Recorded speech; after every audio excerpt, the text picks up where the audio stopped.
Guys, তো আমরা এখন চলে যাচ্ছি আমার নানুর বাড়িতে। তো সেখান থেকে আসলে এটা আউট অফ ক্যামেরা ছিল।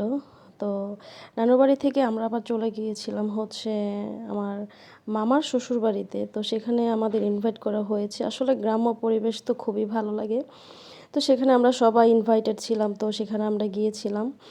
তো এখন হচ্ছে আমরা রাস্তায় আছি আর কি। তো ভিউটা এত সুন্দর গাইস, এত ভালো লাগছে দেখে, মানে অসাধারণ।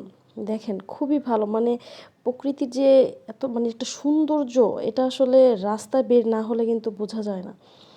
তো এই হচ্ছে আমরা যাচ্ছি। তো আমরা প্রায় কাছাকাছি চলে এসেছি। তো এই হচ্ছে বাড়ি।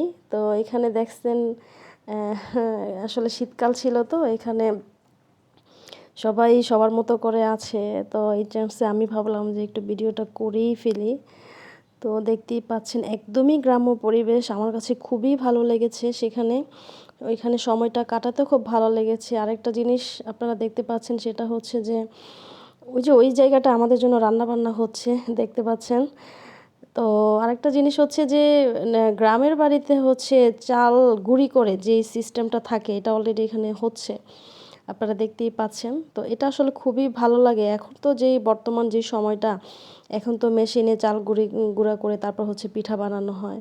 তো গাইস, তারপর আমরা চলে গেলাম ঘোরার জন্য। বিশাল বড় এক বাগান, তো সেখানে অনেক ধরনের গাছই আছে।